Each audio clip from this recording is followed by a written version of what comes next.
বিসমিল্লাহির রহমানির রহিম। সুপ্রিয় নবম দশম শ্রেণী সহ এসএসসি শিক্ষার্থী বন্ধুরা, শুভেচ্ছা। আশা রাখি তোমরা সকলেই ভালো আছো, সুস্থ আছো এবং সম্পূর্ণ নিরাপদে আছো। আমাদের আজকের ক্লাসের বিষয় তোমাদের গণিত বইয়ের দ্বিতীয় অধ্যায়, অর্থাৎ সেট এবং ফাংশনের উপর। সেট এবং ফাংশনের উপর এই ক্লাসগুলো মূলত সংশোধিত এবং পরিমার্জিত আকারে এবং ধারাবাহিকভাবে আমাদের এটি পঞ্চম ক্লাস। আজকের ক্লাসটিতে আমরা এই অধ্যায়ের প্রথম অংশ সেটের কয়েকটি গুরুত্বপূর্ণ অংশ নিয়ে আলোচনায় থাকবো পুরো ক্লাস জুড়ে। তাহলে দেখে নেই প্রথমত আমাদের আজকের ক্লাসের আলোচ্য বিষয় কি কি আছে সেটা একটু আমরা দেখে নেই। আমরা প্রথমত আজকের ক্লাসে যে বিষয়টি নিয়ে আলোচনা করব সেটি হচ্ছে সেটের অন্তর বা পাত সেট অথবা বিয়োগ সেট, যেটাই বলি না কেন সব একই কথা। এরপরে দ্বিতীয়ত আমরা দেখব সার্বিক সেট বা ইউনিভার্সাল সেট। সার্বিক সেট বা ইউনিভার্সাল সেট কি সেটা বিষয়টা নিয়ে আলোচনা করব। তৃতীয়ত সর্বোপরি পূরক সেট বা কমপ্লিমেন্ট সেট, পূরক সেট নিয়ে আলোচনা করব। আর একটা কথা বলে নেই, আমরা এখানে শুধু বাংলা কথাগুলো নিয়ে আসছি সেট সংক্রান্ত, ইংলিশের প্রতিশব্দগুলো আমি সাধারণত এখানে ব্যবহার করবো না, 9, 10 এর জন্য আমাদের বিশেষ দরকার নেই। তাহলে প্রিয় শিক্ষার্থী বন্ধুরা, শুরু করা যাক আজকের ক্লাস। আমরা চলে যাই আজকের ক্লাসে। আমরা প্রথমত যে বিষয়টি নিয়ে আলোচনা করব সে বিষয়টি হচ্ছে বাদ সেট বা সেটের অন্তর বা সেটের বিয়োগ। প্রত্যেকটা একই অর্থ বহন করে। সেটের ক্ষেত্রে বাদ সেটও বলা যায়, সেটের অন্তরও বলা যায়, বা একটা সেট থেকে আরেকটা সেট বিয়োগ করাও বলা যায়। আমরা বিয়োগ কথাটার সাথে কিন্তু অনেক আগেই পরিচিত, বিয়োগ কথাটির সাথে আমরা অনেক আগেই পরিচিত। আমরা যদি বলি যে 15 থেকে 20 বাদ দিলে কত হবে, আমরা -5 মানে -5 আসে। আবার যদি 25 থেকে 18 বিয়োগ করি তাহলে আসে আমাদের 7 আসে। অর্থাৎ আমরা সাধারণ বিয়োগের ক্ষেত্রে যে বৈশিষ্ট্যটা আমাদের মধ্যে পরিলক্ষিত হয় সেটা জানি আমরা, ছোট সংখ্যা থেকে বড় সংখ্যা বিয়োগ করলে বিয়োগফলটা নেগেটিভ আসবে, আর বড় সংখ্যা থেকে ছোট সংখ্যা বাদ দিলে বিয়োগফলটা পজিটিভ আসবে, এটা আমরা জানি। সেটের ক্ষেত্রে বিয়োগটা কিন্তু এই নীতিটা মানে না, তোমরা মনে রাখবা। ছোট সেট থেকে বড় সেট বাদ দিলে যে সেটটা নেগেটিভ হয়ে যাবে এমন কোনো বিষয় নেই, কারণ সেট কখনো নেগেটিভ হবে না। আবার বড় সেট থেকে ছোট সেট বিয়োগ করলেও যে হচ্ছে অন্য কোনো ব্যাপার ঘটবে বা অন্য কোনো ইয়ে আসবে এমন কোনো না, কারণ সেটের বিয়োগটা একটু অন্যভাবে হয়। সেটা আমরা উদাহরণ দ্বারা দেখালে তোমাদের সবচেয়ে ভালো হবে। তাহলে আমরা আমাদের ক্লাসে প্রবেশ করি। আরেকটা বিষয় মনে রাখবা, সেটের প্রতীক কখনো নেগেটিভ হবে না, অর্থাৎ একটি সেট এই প্রতীকটা অলওয়েজ পজিটিভ থাকবে, এটা কখনো নেগেটিভ হবে না। আরো একটা ছোট বিষয় বলে দেই, সেটের উপাদান সংখ্যা অলওয়েজ নন নেগেটিভ, অঋণাত্মক। সেটের উপাদান সংখ্যা কখনো ঋণাত্মক হবে না। অর্থাৎ আমি -2 একটা সেট পেলাম মনে করো, তাহলে এখানে উপাদান সংখ্যা কয়টি? উপাদান সংখ্যা এক, উপাদান -2, কিন্তু উপাদান সংখ্যা কিন্তু একটি। এই উপাদান সংখ্যা অলওয়েজ অঋণাত্মক হবে, কখনো ঋণাত্মক হবে না। তাহলে সেটের বিয়োগ দেখার জন্য আমরা প্রথমত দুটো সেট নিয়ে নেই। আমরা প্রথমত পি একটি সেট নিয়ে নিলাম, সাথে সাথে আমরা আরো একটা সেট নিলাম, কিউ একটি সেট নিলাম। আমরা পি সেটটিকে যদি একটু পর্যবেক্ষণ করি বা একটু দেখি, তাহলে পি সেটটির অভ্যন্তরে বা পি সেটের মধ্যে আমরা দেখছি 6টি উপাদান আছে। প্রথম 6টি স্বাভাবিক সংখ্যা 1, 2, 3, 4, 5, 6, আর কিউ সেটটি ও স্বাভাবিক সংখ্যা 4, 5, 6, 7। আমরা দেখছি পি সেটের উপাদান সংখ্যা 6টি আর কিউ সেটের উপাদান সংখ্যা 4টি। তাহলে কি আমরা বলবো পি থেকে যদি কিউ বাদ দেই বা পি বাদ কিউ করি অথবা পি বিয়োগ কিউ করি সেট, তাহলে কি যেহেতু 6টি উপাদান থেকে 4টি উপাদান বাদ দিয়েছি তাহলে কি 2 উপাদান বিশিষ্ট সেট হবে? আসলে না, এই বিয়োগটা ওই উপাদান সংখ্যার গণনার উপর ভিত্তি করে হয় না, এখানে কিছু নিয়ম আছে। তাহলে আমরা দেখি আসলে কি। তাহলে আমরা পি সেটের উপাদান সংখ্যা কয়টি পাচ্ছি? এখানে 6টি। একই সাথে আমরা কিউ সেটের উপাদান সংখ্যা কয়টি দেখছি? 4টি। এবং আর একটু যদি আমরা ভালোভাবে পর্যবেক্ষণ করি, দেখো তাহলে আমরা দুইটি সেটের ভিতরে 4, 5, 6 এবং 4, 5, 6 কমন উপাদান রয়ে যাচ্ছে। এখানে সাধারণ উপাদান, যে উপাদানগুলো দুটো সেটের অভ্যন্তরে আছে। পি থেকে কিউ সেটের বাদ বলতে সেই সেটকে বুঝাবো আমরা। পি থেকে কিউ সেটের বাদ সেট বা পি থেকে কিউ সেটের বিয়োগ সেট বা পি বা বা কিউ সেট বলতে আমরা সেই সেটকে বুঝাবো যে সেটের ভিতরে কিউ সেটের কোনো উপাদান থাকবে না, কিউ সেটের কোনো উপাদান থাকতে পারবে না।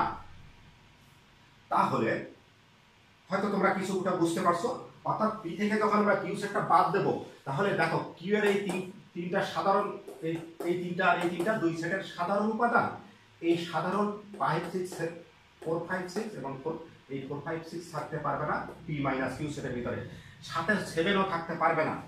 তাহলে আমরা একটু দেখি পরে। দেখো আমরা স্বাভাবিকভাবে খাতায় লিখতে গেলে যে বিষয়টা আসে সেভাবেই দেখালাম, পি মাইনাস কিউ সেট আমরা মাইনাস দ্বারা দেখাচ্ছি। তোমরা ইচ্ছা করলে যদি এমন থাকে প্রশ্নের পি বা কিউ এভাবে লেখা হয় তোমরা এটাও লিখতে পারো, কোনো সমস্যা নেই। তবে এটাও ব্যবহার করা যায়, এটাও ব্যবহার করা যায়, কিন্তু তোমাদের প্রশ্নে যদি এই নিচের প্রতীকটা ব্যবহার করা থাকে তাহলে উচিত নিচের প্রতীকটা ব্যবহার করা, দুটো একই অর্থ বহন করে। এখন আমরা প্রথমত পি মাইনাস কিউ, তাহলে পি সেটের প্রথমত পি সেটটাকে রাখছি, মাইনাস অংশে কিউ সেটটাকে রাখছি। এরপরে আমরা যখন বিয়োগ করব তাহলে তো আমরা জানি পি থেকে কিউ সেট বাদ দিলে যে সেটটি তৈরি হবে ওই সেটের ভিতরে কিউ সেটের কোনো উপাদান থাকবে না। তাহলে আর একটু দেখি,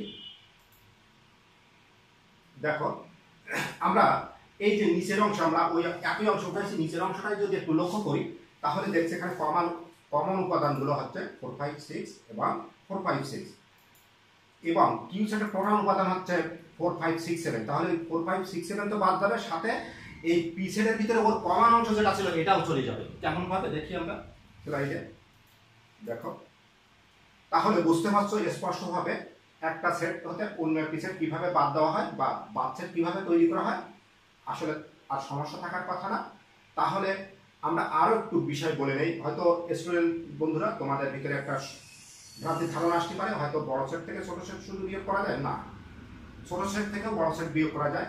কেমন, যদি তোমরা এইভাবে ধরো কিউ সেটটা তো ছোট সেট, তাহলে কিউ থেকে পি বাদ দিয়ে দেখি বাদ দিতে পারি কিনা, কিউ মাইনাস পি বা আমরা এভাবে আমরা এবার এই চিহ্ন ব্যবহার করি, ইকুয়াল টু হবে কিউ এর মান 4 5 6 7, যেহেতু এই চিহ্ন ব্যবহার করছি বাদ, এখানে হচ্ছে 1 2 3 4 5 6, অর্থাৎ 1 2 3 4 5 6 থাকতে পারবে না। তাহলে ইকুয়াল টু হবে, তাহলে আমাদের কি আসছে দেখো, এই যে কমান, এই কমান অংশগুলো, তাহলে এই অংশগুলো বাদ যাবে, শুধুমাত্র থাকবে 7। তাহলে এখন বুঝতে পারছো, অর্থাৎ ওই বাদ অংশে যে সেটটি থাকবে, মাইনাস অংশে যে সেটটি থাকবে তার কোন উপাদান কিউ বা পি অথবা কিউ মাইনাস পি সেটের ভিতরে থাকবে না এই ক্ষেত্রে। আর এই ক্ষেত্রে কি হচ্ছে, এই কিউ সেটের উপাদান কোনোটাই থাকবে না। তাহলে মনে হয় তোমাদের সমস্যা থাকার কথা না, ধারণাটা তোমরা ক্লিয়ার। তাহলে আমরা বাদ সেট কাকে বলবো সেই সংজ্ঞাটা একটু দেখি। সংজ্ঞাটা একেবারেই সহজ, কোনো একটি সেট হতে অন্য একটি সেট বাদ দিলে যে সেট তৈরি হয় তাকে বাদ সেট বা বিয়োগ সেট বলে। সুতরাং আমরা বলতে পারি কোনো একটি সেট হতে অন্য একটি সেট বাদ দিলে যে সেট গঠিত হয় তাকে বাদ সেট বলে। আর এই যে পি মাইনাস কিউ সেটটিকে কি হিসেবে প্রকাশ করা হয় সেটা আগে দেখাইছি, পি মাইনাস কিউকে পি বাদ কিউ রূপেও লেখা হয় এবং পড়া হয় পি বাদ কিউ। তাহলে আশা রাখি এই বাদ সেট সম্পর্কে তোমাদের আর কোনো সমস্যা থাকার কথা না। যেহেতু আমরা বাদ সেট সম্পর্কে আমরা বলছি আমাদের সমস্যা নেই, তাহলে আমরা এখন নিজেদেরকে একটু যাচাই করার চেষ্টা করি আমরা কতটুকু শিখলাম। আমরা এখানে একটা উপরে অপশন রাখছি, প্রশ্ন রাখছি যে 2 4 5 7 8 একটি সেট, এই সেট থেকে যদি ওই সেটটা বিয়োগ করি, পাশাপাশি দুইটা সেট দিচ্ছি, এখানে উপাদান হচ্ছে 2 4 5 7 8, এখানে উপাদান হচ্ছে 1 5 7 9। যদি এই সেট থেকে ওই সেটটা বাদ দেই তাহলে এখানে উত্তরটা নিচের কোন অপশনটি হবে, আমাদের এই বিষয়টা রাখতে হবে যে উত্তরটা হবে তার ভিতরে কিন্তু 1 5 7 9 থাকতে পারবে না, এবং যে উপাদানগুলো থাকবে সেই উপাদানগুলো অবশ্যই এই সেটের ভিতরেই থাকতে হবে। তাহলে 1 5 আমরা এখান থেকে দেখি, কমন উপাদান 5 আর 7, কমন উপাদান 5 7, তাহলে 5 7টা বাদ যাবে 2 4 8, এখান থেকে কিন্তু পেয়ে যাচ্ছে 2 4 8। দেখি 2 4 8 কোনটা, এইটা 4 নম্বরটা, তাহলে আমাদের কারেক্ট উত্তর হবে 4 নম্বরটা। এখন যদি প্রশ্ন করা হয় প্রথমটা কেন হয় না, কারণ দেখো বাদ সেটের এত বাদ এতর ভিতরে এই অংশটা থাকবে না, এর কোন উপাদান 1 থাকতে পারবে না, 5 থাকতে পারবে না, 7 থাকতে পারবে না, 9 থাকতে পারবে না। এখানে দেখো 5 আর 9 রয়ে গেছে, হবে না। এখানে দেখো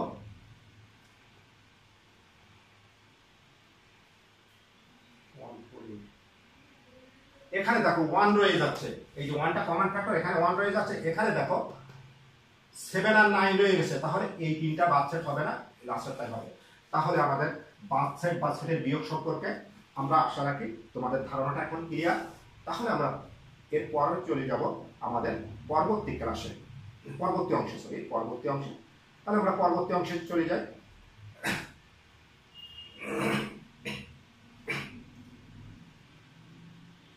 এখন আমরা যে বিষয়টা নিয়ে দেখব সেটা খুব গুরুত্বপূর্ণ একটি বিষয়। প্রত্যেকটা বিষয় গুরুত্বপূর্ণ। সার্বিক সেট বা ইউনিভার্সাল সেট। সার্বিক কথাটার সাথে কিন্তু আমরা অনেক পরিচিত। এখন সেট সম্পর্কে, সেটের বিষয়, অঙ্কের বিষয় আসার আগে আমরা আমাদের সাধারণ কথা দ্বারা একটু দেখি, আমরা যে কথাগুলো আমরা সচরাচর সবসময় বলে থাকি, সেই কথাগুলো দ্বারা সেটের সমন্বয় করা যায় কিনা, তাহলে মনে হয় আমাদের বুঝতে সমস্যা হবে।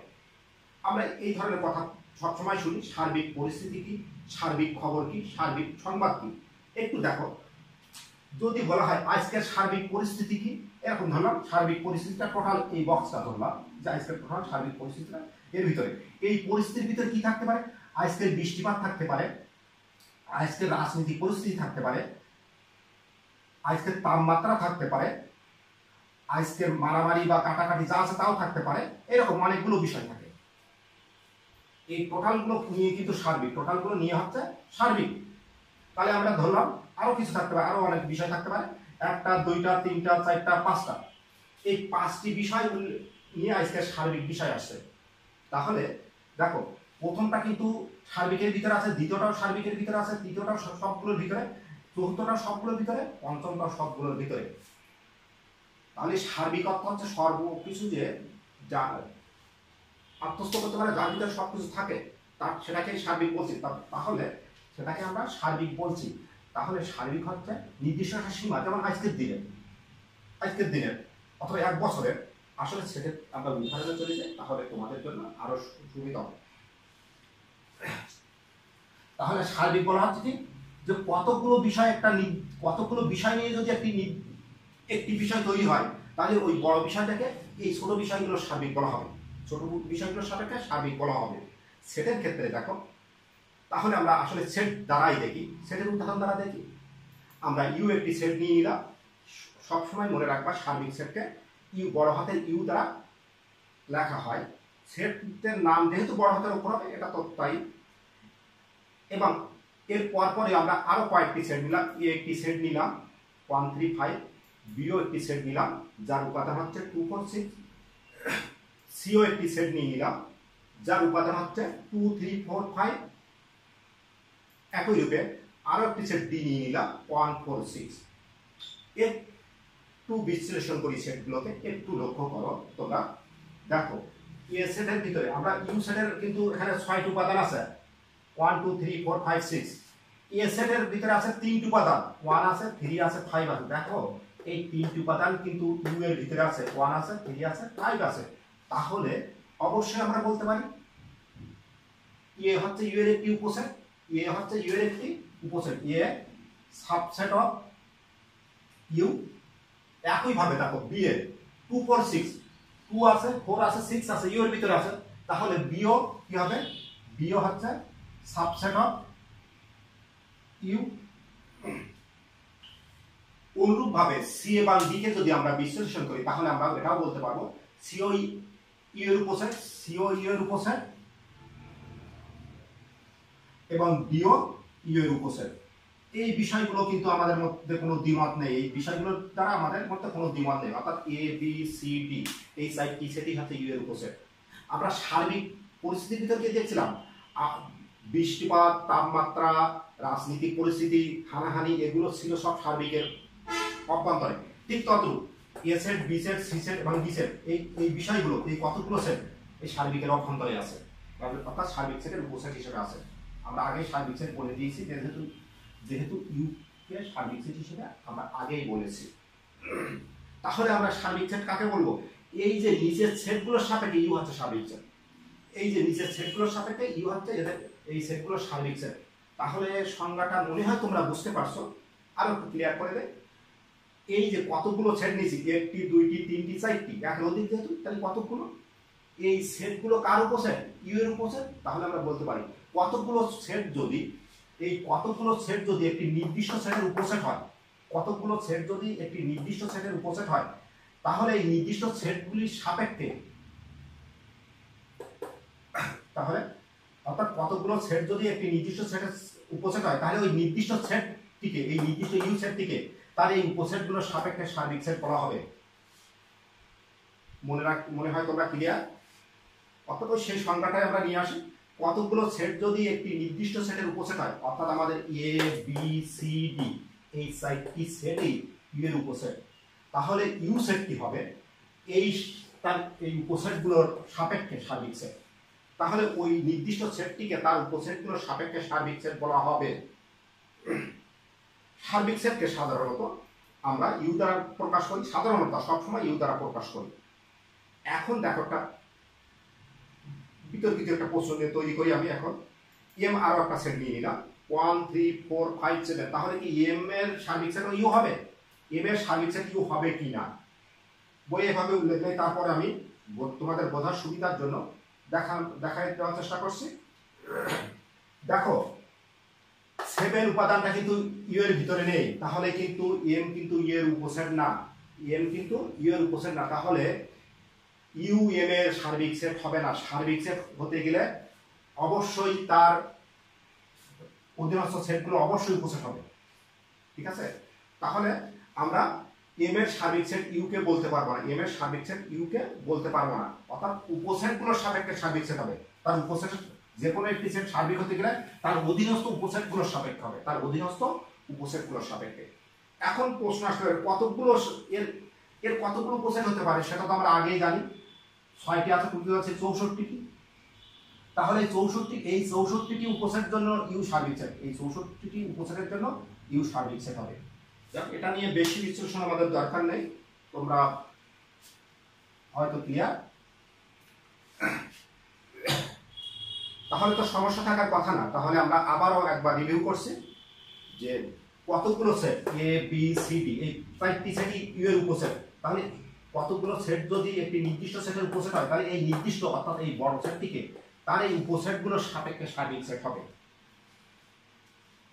আমাদের যেহেতু সার্বিক সেট সম্পর্কে আর সামান্যতম সমস্যা থাকার কথা না, তাহলে আমরা নিজেদেরকে একটু যাচাই করা যায় কিনা, আমরা কি শিখলাম একটু পরবর্তীতে দেখে নেই, নিজেরা উত্তরটা দিতে পারি কিনা। এখানে একটা নির্দিষ্ট সেট উল্লেখ করা হয়েছে, যে সেটটির নাম দিয়েছি আমরা এ, এবং এর উপাদানগুলো আছে এখানে 1 3 4 7 এবং 8। এই 5টি উপাদান নিয়ে একটি সেট দেখানো হয়েছে। এখানে আমাদের প্রশ্ন করা হচ্ছে এত এর সার্বিক সেট নিচের কোনটি? সার্বিক সেট মানে কি, নিচেই যে সেটগুলো আমরা দিচ্ছি এখানে u1, এখানে 1 1 2 3 4 6 8 6টি উপাদান বিশিষ্ট u2 হচ্ছে আমাদের 1 2 3 4 5 6 7 7টি উপাদান বিশিষ্ট সেট। u3 ও আমরা দেখছি 6 উপাদান বিশিষ্ট একটি সেট, অর্থাৎ 1 2 4 7 8 9। আমরা u4 আরো একটা সেট দেখাচ্ছি, যেটা হচ্ছে 1 3 4 5 7 8 9, অর্থাৎ এখানে 7টি উপাদান বিশিষ্ট আরো একটি set u1 u2 u3 u4। এত এর সার্বিক সেট এখানে কোনটি? তাহলে অবশ্যই এর সার্বিক সেট যেটা এখানে আছে তার অধীনস্থ উপসেটে। বুঝছো কিনা দেখো, এত এর সার্বিক সেট, কারণ এর সার্বিক সেট যে হবে তার অধীনে কিন্তু এ উপসেট হবে। তাহলে আমরা দেখব 1 3 4 7 8 কার ভিতরে আছে। দেখো তো এখানে 1 3 4 7 নেই, তাহলে এটা হবে না। আমরা সরাসরি চলে যেতে পারতাম, একটু দেখাচ্ছি। এখানে 1 2 3 3 4 8 নেই, এটা হবে না। এখানে কিন্তু 8 নেই, এটার ভিতরে 8 নেই, তাহলে এটা উপসেট হচ্ছে না। এখানে দেখি 1 2, এখানে 3 নেই, আর দেখার দরকার নেই। এর ভিতরে এই সেটের 3 নেই, তাহলে এই সেটের উপসেটে হবে না। কিন্তু লাস্টেরটাই যদি দেখি, দেখো 1 আছে 3 আছে 4 আছে 7 আছে 8 আছে, অর্থাৎ এই সেটে এই সেটের 5টি উপাদান u4 এর ভিতরে আছে। তাহলে u4 ই হবে এই সেটের সার্বিক সেট। ক্লিয়ার? u4 হবে এর সার্বিক সেট। তাহলে কোনো একটি সেটের সার্বিক সেট যদি আমাদের খুঁজে বাহির করার কথা বলে বা আমরা খুঁজে বাহির করার চেষ্টা করি, তাহলে আমরা প্রথমত চেষ্টা করব ওই সেটটি কোন সেটের উপসেট, কোন সেটের উপসেট, এই সেটটি কোন সেটের উপসেট সেটা আগে বাহির করলে আমাদের সেইটি হবে তার সার্বিক সেট। আমরা এর পরে চলে যাব আমাদের আজকের আলোচনার পরবর্তী অংশে, অর্থাৎ আমরা এখন দেখব পূরক সেট কি। পূরক সেট, পূরক কথাটার সাথে আমরা যদি একটু পরিচয় হওয়ার চেষ্টা করি, আমরা গাণিতিক ক্যালকুলেশন যাওয়ার আগে আমরা সাধারণভাবে পূরক কি সেটা শুনি। এই কথাটার অর্থ কি? পূরক অর্থ পূর্ণকারক, পূরক অর্থ হচ্ছে পূর্ণকারক। পূর্ণকারক সেটা আবার কি? একটু সহজভাবে বলি, তুমি 90 টাকা দিয়ে একটি দ্রব্য ক্রয় করবে বা একটা খাতা কিনবে, তোমার কাছে 60 টাকা আছে, সেই 60 টাকাটার নাম দিলাম ইয়ে, আর এটার নাম দিলাম হয়তো ইউ দিয়ে দিলাম আমি, যে ইউ সমান 90 টাকা, আর এ সমান তোমার কাছে 60 টাকা আছে, তাহলে 90 টাকা পূরণ করতে গেলে আরো কত টাকা লাগবে, সেইটা হচ্ছে এই পূরককে আমরা প্রাইম দ্বারা প্রকাশ করি, এ প্রাইম এ ড্যাশ দ্বারা প্রকাশ করি, ইকুয়াল হবে ওই 90 থেকে 60 বাদ দিলে যেটা হবে সেইটা। আসলে হয়তো বুঝতে পারছো, কারণ তোমার কাছে 60 টাকা ছিল, তুমি 90 টাকা পূরণ করার জন্য কত লাগবে, আরো 30 টাকা লাগবে, আরো কত টাকা লাগবে, 30 টাকা লাগবে। তাহলে পূরক যখন আমরা পূরক কথাটি ব্যবহার করব, তখন আমাদের মনে রাখতে হবে আমার কাছে যা আছে একটা নির্দিষ্ট সীমা পর্যন্ত পূরণ করতে গেলে যেটা লাগবে ওইটা হচ্ছে পূরক। অর্থাৎ আমার কাছে 60 আছে, 90 হতে গেলে আরো 30 লাগবে, তাহলে এই 60 কে 90 এর সীমা পর্যন্ত যাওয়ার জন্য 30 হচ্ছে পূরক। আসলে হচ্ছে একটু জটিল হচ্ছে, আমরা আরো একটি বিষয় নিয়ে তোমাদের সাথে একটু দেখাই, তারপরে আমরা আমাদের সাধারণ আলোচনা অর্থাৎ সেটের ভিতরে প্রবেশ করব। পূরক কথাটার সাথে আমরা আরো অন্যভাবে পরিচিত, আমরা জ্যামিতিক উপায়, জ্যামিতিতে আমরা জানি পূরক কোণ, মনে আছে তোমাদের? অবশ্যই পূরক কোণ একেবারে ছোট যখন আমাদের জ্যামিতিতে হাতে খড়ি হয়েছিল 2 বা 3 তে 1 2 3 তে দেখবা পূরক কোণ কি সেটা আমরা শিখে নিয়েছিলাম। আমি যদি বলি একটি কোণ 55 ডিগ্রি, কোণ যেহেতু ডিগ্রিতে বলছি আমি 55 ডিগ্রি, তাহলে এ কোণের পূরক কোণ কত? এ কোণের পূরক কোণ আমরা সাথে সাথে লিখতাম কত, 35 ডিগ্রি। বি আর কোণ মনে করো 30 ডিগ্রি, তাহলে এর পূরক কোণ কত হতো, 60 ডিগ্রি। কিভাবে বাইর করতাম? আমাদের ছিল যদি দুইটি কোণের সমষ্টি, যদি দুইটি কোণের সমষ্টি 90 ডিগ্রি হয়, দুইটি কোণের সমষ্টি এ প্লাস বি কোণ ইকুয়াল টু যদি 90 ডিগ্রি হয়, তাহলে এ কে বি এর পূরক কোণ বলা হবে, এ কে বি এর পূরক কোণ বলা হবে। অর্থাৎ পূরক কোণের সীমা ছিল, এ কোণের পূরক কোণ বাইর করতে গেলে আমরা কি করতাম, 90 থেকে বাদ দিয়ে যত হতো সেইটি হতো এর পূরক কোণ। এবং আরেকটা বিষয় বিবেচ্য, এই দুটো কোণকে যোগ করলে অবশ্যই 90 ডিগ্রি বা এক সমকোণ হবে। অর্থাৎ এখানে আমাদের সীমা দেওয়া হচ্ছে 90 ডিগ্রি। ঠিকই একেবারে পুরো সেটের ধারণাটা ঠিক এর মতোই, তবে একটু ঘুরায়, যেহেতু এখানে কোণ আর ওখানে সেট, কোণের ক্ষেত্রে একটা নির্দিষ্ট লিমিট দেওয়া থাকে, আর ওখানে লিমিটটা হবে সার্বিক সেট। অর্থাৎ পূরক কোণ তৈরি করতে গেলে তার সার্বিক সেট অবশ্যই লাগবে। কোনো একটি সেটের উপসেট সার্বিক, এই যে মনে করো ইউ একটা সেট নিলাম আমি, সেই 1 2 3 4 5 6, আর এ একটা সেট নিলাম হয়তো 2 4 6, তাহলে এ সেটটা ইউ এর অর্থাৎ সার্বিক সেট থেকে এ সেটটা বাদ দিলে যে সেটটি তৈরি হবে সেইটা হবে এ এর পূরক সেট, এ এর পূরক সেট। কিন্তু অন্য একটা সেট যদি বি এমন হতো 2 3 4 7, বিটা কিন্তু ইউ এর উপসেট না, তাহলে এই ইউ এর সাপেক্ষে কিন্তু বি এর পূরক সেট পাওয়া যাবে না। বুঝতে পারছো? বিটা যেহেতু ইউ এর উপসেট না, তাহলে এই ইউ এর সাপেক্ষে বি এর পূরক সেট তৈরি করা যাবে না। তখন এই বি কার উপসেট বা বি এর সার্বিক সেট কি সেটা তখন বি এর সার্বিক সেটটাকে ব্যবহার করতে হবে। আরেকটা বিষয় তোমরা জানো, তোমরা যেহেতু অনেক অঙ্ক করছো বা করার চেষ্টা করছো, যারা নতুন তারা হয়তো করো না, যখন পূরক কোণ তৈরি করতে বলে, পূরক সেট তৈরি করতে বলে, তখন অবশ্যই একটি সার্বিক সেট দেওয়া থাকবে, তার সার্বিক সেট অবশ্যই থাকবে। এবং যে সেটের পূরক সেট তৈরি করতে বলবে সেই সেটটি ওই সার্বিক সেটের অবশ্যই উপসেট হিসেবে ব্যবহার ওখানে থাকবে। যদি উপসেট হিসেবে না থাকে তাহলে পূরক সেট তৈরি করা যায় না। আমরা উদাহরণ দ্বারা দেখি। আমরা সেই সার্বিক সেট, যেহেতু সার্বিক সেট ইউ নিলাম, একটি সার্বিক সেট ইউ, যেখানে সেই আগের সেটটাই ব্যবহার করছি 1 2 3 4 5 6 এবং ইউ এর অন্তর্গত একটি উপসেট দিলাম 1 3 5 1 3 5। ক্লিয়ার? তাহলে আমাদের কি করতে হবে, এই এ সেটটা ইউ এর সমতা অর্জন করতে গেলে আরো কত লাগবে, অথবা ইউ থেকে সার্বিক সেট থেকে এ সেট বাদ দিলে যে সেট করতে হবে সেটা হবে এ এর গ্রুপ সেট। আমরা এটাকে একটা ডায়াগ্রাম বা ভেন চিত্রের মাধ্যমে নিয়ে আসি, দেখি আরো ক্লিয়ার হবে। আমরা সব সময় তোমরা মনে রাখবে সার্বিক সেটকে একটা আয়তক্ষেত্র দ্বারা প্রকাশ করা হয়, আর ওর অভ্যন্তরস্থ উপসেটগুলোকে ওর ভিতরে বৃত্ত দ্বারা প্রকাশ করা হয়।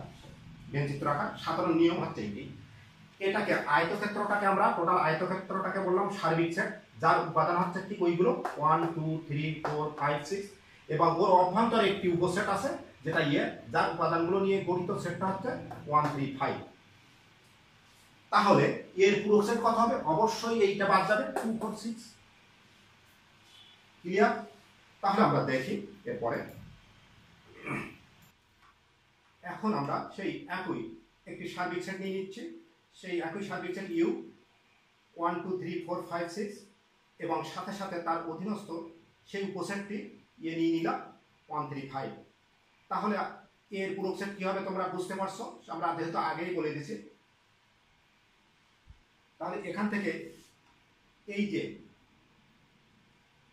এটাকে আমরা এর পুরো সেট বলছি এ টু দি পাওয়ার সি বা এ কমপ্লিমেন্ট সেট অফ এ। তাহলে এত ইকুয়াল টু হবে সার্বিক সেট মাইনাস এ। এখন একইভাবে আমরা বিয়োগের সূত্র প্রয়োগ করে যাই। তাহলে দেখো আমরা এখন যদি এইটা ইউ সেট এটা এ সেট, এখান থেকে 1 3 5 বাদ দিলে 1 3 5 বাদ দিয়ে দিলে 2 4 6, তাহলে মানটা হচ্ছে আমাদের এ সেটের পুরো সেটের মান 2 4 6। দেখো এখানে আমরা পুরো সেটের মানটা পেয়ে গেছি 2 4 6, আর আমাদের মূল সেট এ ইকুয়াল টু কত ছিল আমরা সেটাও যদি লিখি তাহলে আমাদের ছিল 1 3 5। এই দুটো সেটকে যদি একটু কম্পেয়ার করি তাহলে দেখো এদের ভিতরে কোনো কমন উপাদান নেই, কোনো কমন উপাদান নেই। আবার দেখো এই দুটো সেটের ভিতরে কোনো এ আর এর পুরো সেট যদি ইউনিয়ন ব্যবহার করি তাহলে দেখো আমাদের সেই মান 1 2 3 4 5 6 ইকুয়াল টু কিন্তু সেই সার্বিক সেট হয়ে যাচ্ছে। আবার এই দুইটি সেটের যদি ইন্টারসেকশন সেট নেই বা ছেদক সেট নেই তাহলে দেখো আমাদের পুরো আমরা এখানে সরাসরি ফাঁকা সেট পেয়ে যাচ্ছি। ঠিক আছে? তাহলে মূল সেট এবং পূরক সেটের ইউনিয়ন নিলে উহাতে সার্বিক সেটের পাওয়া যাবে এবং কোনো একটি সেট এবং ওই সেটের পূরক সেটের ছেদক নিলে ফাঁকা সেট পাওয়া যাবে। অর্থাৎ যে কোনো একটি সেট এবং তার পূরক সেটের ইন্টারসেকশন ফাঁকা সেট, অর্থাৎ কোন একটি সেট এবং তার পূরক সেট পরস্পর নিচ্ছেদ সেট। তোমরা জানো যদি দুইটা সেটের ইন্টারসেকশন নিলে কোনো কমন উপাদান না পাওয়া যায় বা দুইটা সেটের মধ্যে যদি কমন উপাদান না থাকে তাহলে ওই দুইটি সেটকে আমরা কি বলি, নিচ্ছেদ সেট বলি। তাহলে আমরা স্পষ্টত পূরক সেট কাকে বলে আমরা বলতে পারছি। তাহলে আমরা বলবো যদি সেট এ সার্বিক সেট ইউ এর একটি উপসেট হয়, যদি সেট এ সার্বিক সেট ইউ এর একটি উপসেট হয় তাহলে সার্বিক সেট ইউ হতে এ সেটের উপাদানগুলো বাদ দিয়ে বাকি যে উপাদানগুলো থাকবে ওই উপাদানগুলো নিয়ে গঠিত সেটকে এ সেটের পূরক সেট বলবে। ক্লিয়ার? আশা রাখি সমস্যা থাকার কথা না। তাহলে আমরা এখন দেখো অন্য একটা সেট নিয়ে নিলাম আমরা বি, মনে করো 1 3 5 7। আমাকে যদি বলা হয় এই সার্বিক সেটের সাপেক্ষে বি এর পূরক সেট তৈরি করা আমাদের সম্ভব না, কারণ বি এর পূরক সেট যদি আমি তৈরি করতে যাই তাহলে বি এর সার্বিক সেট লাগবে, কারণ বিটা যেহেতু ই এর উপসেট না, বি ইউ এর উপসেট না, 7 বাইরের উপাদান, তাহলে আমরা এই বি কে এই সার্বিক সেটের সাপেক্ষে পূরক সেট তৈরি করতে পারবো না, কখনোই সম্ভব না। অর্থাৎ পূরক সেট তৈরি করতে গেলে আমাদের যে বিষয়টা লাগবে তার সার্বিক সেট লাগবে এবং ওই সার্বিক সেটের অধীনস্থ অবশ্যই উপসেট লাগবে। এখন আমরা যেহেতু পূরক সেট সম্পর্কে মনে হয় আমাদের আর সমস্যা নেই, তাহলে আমরা পূরক সেট সম্পর্কে একটি বিষয় একটু জেনে নেই আমরা কতটুকু শিখলাম। এখানে একটা সার্বিক সেট দেওয়া হয়েছে এবং এর অধীনস্থ একটি এ সেট দেওয়া হয়েছে যেটা এই সার্বিক সেটের একটি উপসেট। দেখো 159, এখানে আছে 159 এর পূরক সেট। খুব সহজভাবে আমি এটাকে বিশ্লেষণ করছি না। দেখো 159 এখান থেকে বাদ দিয়ে দাও, 159 বাদ দিলাম, তাহলে কত থাকে 3 আর 7, অর্থাৎ 37। এ সেটের পূরক সেট হচ্ছে 37। তাহলে আশা রাখি তোমাদের আর সমস্যা থাকার কথা না পূরক সেট।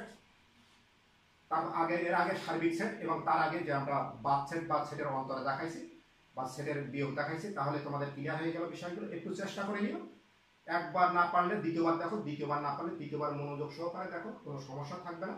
তাহলে বন্ধুরা, প্রিয় শিক্ষার্থী বন্ধুরা, আজকের মতো রাখছি। তোমাদের সকলকে আজকের মতো আল্লাহ হাফেজ। তোমরা সকলেই ভালো থাকো এবং সুস্থ থাকো।